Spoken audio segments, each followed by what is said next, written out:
Salmo número 60. El contexto histórico es que David ya era rey y David estaba pacificando, por así decirlo, eh, todo el reino. Y él estaba, a esta altura era ya un rey victorioso, estaba triunfando en el norte, y cuando él estaba batallando en aquella zona, Edom atacó el sur de Israel y tuvo una victoria importante sobre los israelitas. Esto sacudió un poco a David, ¿no? Y porque David creía que ya estaba todo solidificado, él creía que ya Dios estaba totalmente de su lado y que no había nada que pudiera cambiar lo que él estaba viendo, ¿no? Y quizá eso hizo que se independizara un poco de Dios. Entonces, lo primero que, cuando se enfrenta a esto, lo primero que dice: oh Dios, tú nos has desechado, nos quebrantaste, te has airado, vuelve a nosotros. Y lo importante de acá, hay varias cosas, ¿no? Lo primero, cuando él dice, tú nos has desechado, él entendía que las derrotas o las victorias con esta frase dependían de la ayuda de Dios. Nos quebrantaste habla de cuál fue el tipo de castigo, y esto demuestra que David confiaba en la soberanía de Dios sobre todos los reinos, ¿sí? Después dice, te has airado. Él entendía en la justicia divina, y él no busca la razón del problema en Dios, sino que lo busca en él mismo, ¿no? Porque él dice, te has airado, o sea, hay algo que te hizo enojar, hay algo en nosotros que hizo que tú quitaras tu bendición sobre tu pueblo. Versículo 2 dice, hiciste temblar la tierra, la has herido, la has hendido, sana sus rupturas porque titubea. Y esto es lo que él siente, ¿no? Que aquello que era sólido, o que él creía sólido, la tierra podía temblar, que no solamente eso, sino que se produjeron heridas, y le pide a Dios que él lo cure, porque sabe que solamente Dios puede curar las heridas que él mismo produjo. ¿Por qué? Porque titubea, porque él está eh, sufriendo. Y esto le pasa a muchos cristianos, ¿no? Que creen que ya la vida cristiana está estabilizada, que todo es seguro, que el trabajo, la salud, la familia, está todo bien, y de repente Dios hace tambalear todas estas estructuras, ¿no? Y es lo que le pasa a David. David dice en su actitud, dice, Dios, ¿qué pasó? ¿No? Es el reclamo a Dios. En versículo 3 dice, has hecho ver a tu pueblo cosas duras, nos hiciste beber vino del aturdimiento. Dios le había hecho ver situaciones difíciles a Israel, sobre todo con esta derrota, quizá en algún momento también lo había pasado en Egipto hace mucho tiempo, pero la frase que más sorprende es, nos hiciste beber vino de aturdimiento. Es como que de repente los sorprendió la situación y no supo cómo manejarla, ¿no?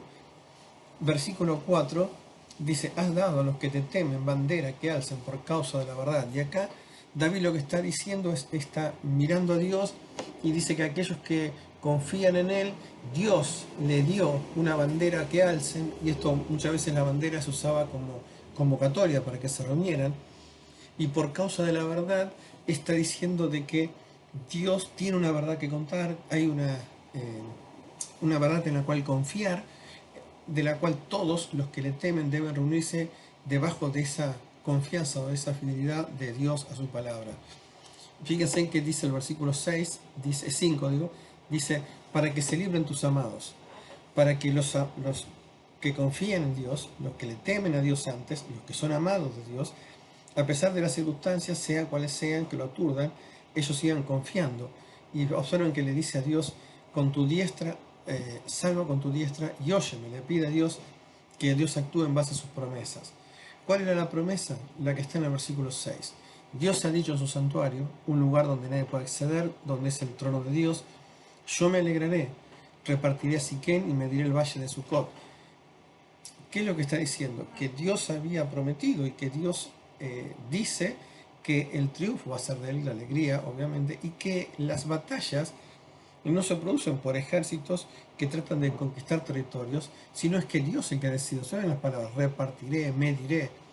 Observen después cómo él sigue con esta idea, Dios hablando, dándole seguridad a David. Dice, mío es Galad, mío es Manasés, las zonas linderas a Judá. Efraín es la fortaleza de mi cabeza, Judá es mi legislador, la promesa que había hecho en Génesis. Y miren lo que dice de los enemigos principalmente. Moab, vasija para lavarme. Esto era es como que Dios dice Moab, que es un enemigo importante para vos, para ti, para mí va a servir simplemente como lo que hace un esclavo. Sobre Edom echaré mi calzado, está hablando de una actitud que cuando el dueño de un hogar llegaba, le dejaba los calzados, los zapatos, o las sandalias que tuviera, a el esclavo para que las cuidara. Me regocijaré sobre Filistea, dice que va a gozar el triunfo que se va a producir sobre el ejército, sobre los filisteos. Ahora, esa era la promesa de Dios, era la bandera que Israel tenía, que era la promesa de Dios que iban a triunfar sobre todos los enemigos, pero la realidad es que ahora él veía las situaciones complicadas porque él se había descansado en esto y Edom lo había atacado por el sur. Y entonces él reclama a Dios y le dice, ¿quién me llevará a la ciudad fortificada? ¿Quién me llevará a este Edom?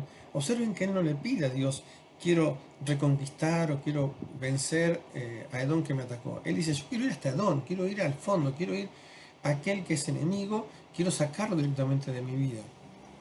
Ahora, ¿por qué dice esto? ¿Por qué habla de ciudad fortificada? Porque seguro que se hace referencia a una ciudad famosa de Edom, que era Petra, que se entraba por un camino que pasaba un solo hombre en un caballo, por lo tanto era muy fácil de defender y muy difícil de conquistar. Entonces él dice en el versículo 10, no serás tú, oh Dios, que nos has desechado y nos salías, oh Dios, con nuestros ejércitos. Él dice, la única forma de que tengo de llegar a triunfar es cuando confío en Dios. O sea, vamos a llevarlo al territorio actual, ¿no? Sería como yo dijera, un cristiano que cree que todo lo tiene solucionado y de repente algo tambalea. Hay un ejército enemigo que te ataca del sur, ¿sí? Y de repente te sentís aturdido y te das cuenta que no podés seguir y tenés que hacer lo que hizo David. Él mira al santuario de Dios y escucha la voz de Dios diciendo, el triunfo es mío, yo decido, yo hago lo que quiero, como quiero. Y en vez de echar la culpa a Dios desde el problema, él le dice, Dios, vuélvete, porque algo te hizo airar. Cuando ve esa situación, versículo 11, Dino, danos socorro contra el enemigo, porque vana es la ayuda de los hombres. Él se da cuenta que en el problema que tiene no hay que golpear la puerta a un poderoso, no hay que golpear la puerta a un psicólogo, no, es solamente Dios el que puede llevarlo hasta una ciudad tan difícil de tomar como era Petra. Y esa confianza le hace decir lo que dice el versículo 12, en Dios haremos proezas. En Dios y solamente con Él, dependiendo de Él y en su poder, se pueden llegar a conquistar situaciones muy complejas, como podía ser el caso de David con Edom y con la ciudad de Petra. Él descansaba en esa verdad que Dios le había dado como una bandera para levantar, en esas promesas que Dios le había dado, y cuando Él hace eso, dice, en Dios haremos proezas. Y él, no David, no los hombres que lo pueden ayudar, solamente Dios realmente va a hacer que los enemigos sean destruidos. Y en la vida del cristiano es igual. El peligro de David fue, él dijo, ya soy rey, ya estoy venciendo a los ejércitos enemigos, y de repente alguien lo atacó por el sur. Y en la vida cristiana es igual, nunca te crees firme, porque aún la tierra puede temblar, como dice, pero acordate de la bandera, de la verdad que Dios te dio, descansa en ella, confía en las promesas de Dios, ve la mano de Dios en todo lugar, y cuando entiendas todo eso, vas a poder decir lo que dice el 12, en Dios haremos proezas, y Él hollará a nuestros enemigos. Salmo 60.